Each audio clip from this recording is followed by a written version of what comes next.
Hello students, तो upthrust के इस वीडियो में अब हम लोग सीखेंगे densities of the body and liquid का रिलेशन, जिससे कि अपथ्रस्ट को डिफाइन किया जा सकता है, अपथ्रस्ट को एक्सप्लेन किया जा सकता है। क्योंकि आप जानते हैं डेंसिटी ऑफ सॉलिड और डेंसिटी ऑफ लिक्विड के रिस्पेक्ट में ही कोई बॉडी या तो फ्लोट करती है या पार्शियली इमर्स्ड होती है या डूब जाती है। तो डेंसिटी ऑफ सॉलिड और डेंसिटी ऑफ लिक्विड किस तरह से अपना रोल प्ले करते हैं अपथ्रस्ट के रिलेशन में, और अपथ्रस्ट उस सिचुएशन में किस तरह से लगता है, इस कॉन्सेप्ट को क्लियर कर लेते हैं। देखिए, डेंसिटी एक बड़ा इंपॉर्टेंट रोल प्ले करती है इस अपथ्रस्ट के एक्ट में।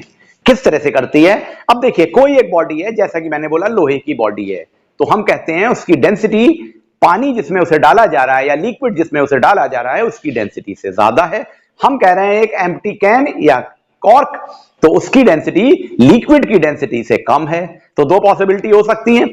आइए तो उसको देखें, तो उस रिलेशन में किस तरह से फोर्स एक्ट करेगा। तो देखिए, एक पॉसिबिलिटी हो सकती है density of the solid is greater then density of liquid, और दूसरी पॉसिबिलिटी हो सकती है density of the solid is less than density of liquid. तो एक ये बॉडी है, इसकी डेंसिटी है ds, हमने मान लिया डेंसिटी ऑफ द बॉडी है ds, ये बॉडी है हमारी, इसकी डेंसिटी है ds, और इसका जो वेट है, इस बॉडी का वेट होगा downward, W is equal to mg। देखिए, W is equal to mg बोलते हैं ना, इस बात को समझिएगा। W is equal to mg नीचे को एक्ट कर रहा है, ये भी तो एक तरह का फोर्स है, यानी कि वेट नीचे को एक्ट कर रहा है। और मास क्या है? Density is equal to mass upon volume, तो mass is equal to volume into density. तो volume of the body into density of the body कर दें तो मास आ जाएगा। तो इस बात को ध्यान से समझने की कोशिश करिए कि ये जो मास है बॉडी का, ये volume of the body into density of the body से मिलकर बना है। और अगर मास में डेंसिटी को, मास में अगर एक्सेलरेशन ड्यू टू ग्रेविटी को मल्टीप्लाई कर दें तो वेट बन जाता है। तो यही तो वेट एक्ट कर रहा है नीचे, जो इस बॉडी के volume as well as density से रिलेटेड है। दूसरी बात है, ये लिक्विड है जिसमें इसको डाला जाना है, तो इसकी डेंसिटी dl है, लिक्विड की डेंसिटी dl है। अब ये डेंसिटी है, अब इस बॉडी को इसमें डालें तो ऊपर की ओर एक फोर्स लगेगा इस लिक्विड के थ्रू, जिसे हम कहते हैं बॉयंट फोर्स Fb, तो हमने नाम दे दिया Fb। तो इसकी देखिए पॉसिबिलिटी क्या बनती है।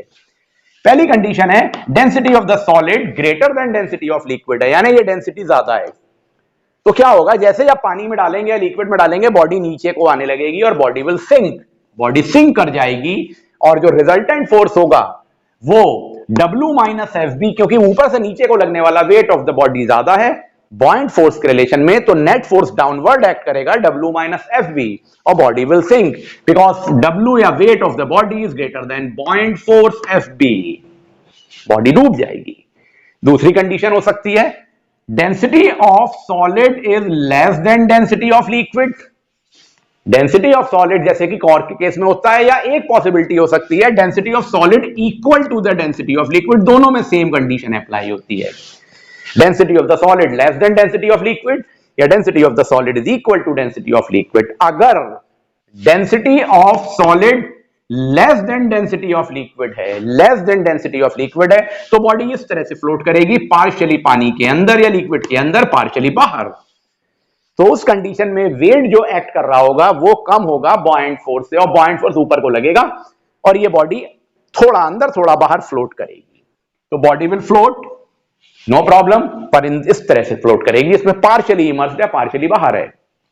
अब दूसरी कंडीशन है, अगर हम कह रहे हैं डेंसिटी दोनों की बराबर है, यानी कि बॉडी की डेंसिटी और लिक्विड की डेंसिटी इक्वल है, तो दोनों फोर्सेस बराबर हो जाएंगे। कौन से दोनों forces? Wait of the body downward and buoyant force upward, दोनों इक्वल हो जाएंगे। तो ये दोनों फोर्स इक्वल हो गए, तो इस कंडीशन में भी बॉडी फ्लोट करेगी, लेकिन अंडर सरफेस फ्लोट करेगी, इस तरह से फ्लोट करेगी जैसा ये डायग्राम बना हुआ है। इस कंडीशन में density of the solid and density of the liquid equal है, और Fb इक्वल टू W है, buoyant force is equal to weight of the body है, और बॉडी विल फ्लोट स्टिल।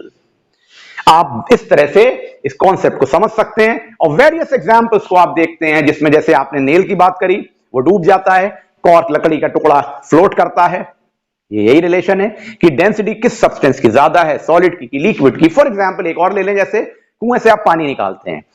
अब देखिए, बाल्टी जब पुली लगा के निकालते हैं, बाल्टी पानी के अंदर है, बाल्टी भरी हुई होती है और रस्सी से खींच रहे होते हैं, तो आपको ज्यादा मेहनत नहीं लगती है, क्योंकि पानी के अंदर जब तक आप खींच रहे हैं उस बाल्टी को, तो बॉयंट फोर्स बाल्टी के ऊपर लग रहा है, भरी हुई बाल्टी पे, तो आपको मेहनत कम लग रही है। और जैसे ही वो बाल्टी हवा में आ जाती है, आपको ज्यादा खींचना पड़ता, ज्यादा फोर्स लगाना पड़ता है। क्यों? क्योंकि अब बॉयंट फोर्स लगना बंद हो गया बाल्टी पे, क्योंकि वो हवा में आ गई, तो आपका फोर्स बाल्टी को ऊपर खींचता है। आप एक ब्रिक को लेके खड़े हुए हैं, पानी के अंदर खड़े हो जाएं तो आपको ब्रिक का वजन कम लगेगा, लेकिन हवा में आ जाएं, उसी ब्रिक को उठा लें तो आपको लगेगा ब्रिक बहुत भारी है। क्यों? क्योंकि यहां पर हवा में ले आने पर बॉयंट फोर्स लगना बंद हो गया। जब पानी में डाला हुआ था तो लिक्विड के थ्रू या पानी के थ्रू उन ब्रिक के ऊपर भी बॉयंट फोर्स लग रहा था। लाइक दैट आपको यह थ्रस्ट का रिलेशन समझ में आ गया। इस डेंसिटीज ऑफ द बॉडी के रिस्पेक्ट में भी